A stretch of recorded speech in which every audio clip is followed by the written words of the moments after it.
البهله القديمه هذه راه نتاع زمان، راه بلا زبده بلا كاوكاو بلا لوز بلا حتى شي حاجه.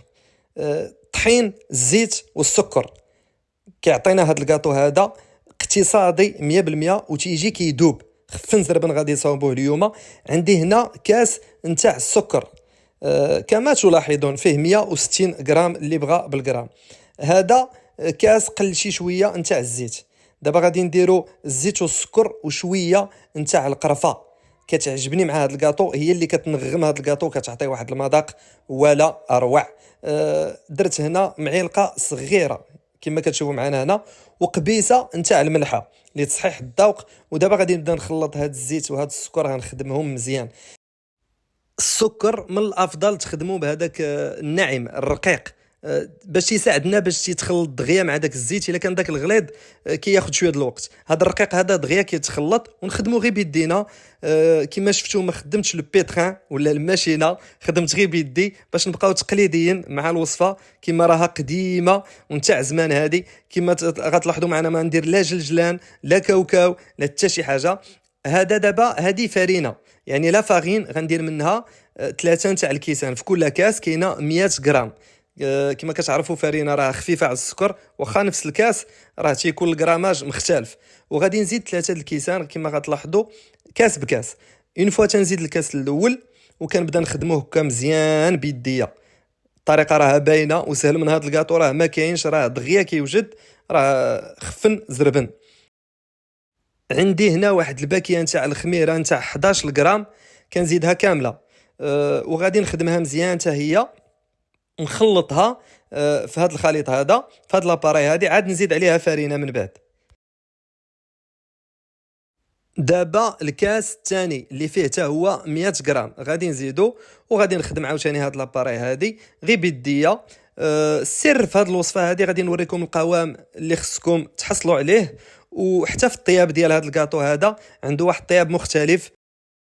غادي نوريكم كي غنديروا له ان شاء الله وتصاوبوه وينجح معكم بالطريقه يعني القديمه. هكا الكاس الثاني ها حنا خدمناه. دابا غادي نضيف الكاس الاخير اللي هو الثالث، يعني خدمت 300 غرام نتاع فرينه. غندير فيها النص ونشوف هذا الخليط هذا، هذه العجينه هذه كي غتجي.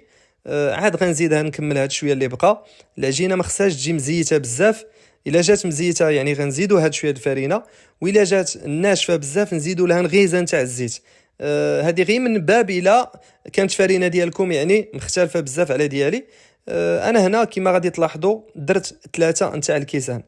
هنا كنقلبها كما غتشوفوا معنا باينه مزيته وخفيفه، يعني مازال ناقصها واحد النغيزه نتاع فرينه.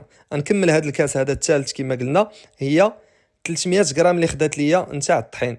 وغادي نجمعها هكا، راه غادي تجي هي هذيك عبار. فاش غادي نجمعها ما خصهاش تشقق لكم في اليد. هادو هما النصائح ديال هذا الكاطو اللي تيصاوبوه هنا الزمان. ونخدمها هكا بالصبعان مزيان حتى ديك فرينه كتولي مخلطه مزيان. بالنسبه للي بغات تخدم بلاباراي ديروها في لاباراي، يعني الماشينه ولا لو بيتران. راه دغيا راه في البلاصه غير كدوروا داك البيتران دغيا. هاد العجينه هذه كتمزج وكتخلط. خصكم تحصلوا على هذا القوام هذا. هانتوما كما كتشوفوا فاش اون فوا تروليوها هكا خصها تبقى شاده في راسها، ما تهرس ما تشقق ما والو. هنا عرفوها راه بان العجينه هي هذيك راه واجده. هانتوما كما كتشوفوا غير كنشدها وندورها غير هكا شويه، خصها تجمع. ودابا غادي نبدا ندير هاد الكويرات هادو تقريبا واحد 20 غرام. تقدروا ديروا بحجم كبير الا بغيتو، حنا درنا غير كميه صغيره. وتقدروا تدوبلوا هاد لا كونتيتي هادي، ديروا 600 غرام د فرينه مع 2 الكيسان ديال الزيت ودوبلوا لا كونتيتي. الطياب ديالهم كنديروهم الفوق في النار الفوق حتى تيتشققوا. واحد 5 نتاع الدقائق الفران يكون سخون قبل، ونديروهم الفوق غير تيتشقوا تنهبطوهم لتحت ونقصوا الفران مزيان. يعني من 170 نهبطوه ل 120 ونخليوه حتى تيطيب. انا راه نسيتهم واحد النغيزه الفوق شويه، بداو تيتحمروا وشفتهم حيدتهم هبطتهم لتحت. هبطت الفران كما قلت لكم من 170 ل 120 وخليتهم حتى كملوا الطياب ديالهم تيخرجوا بحال هكا. راه هاد الكاطو كيدوب في الفم فريمون. المذاق نتاع القرفه بلا كاوكاو بلا جلجلان بلا لوز بلا قرقاع وخفن زربن. يا تهلاو ودوزو بخير. السلام عليكم.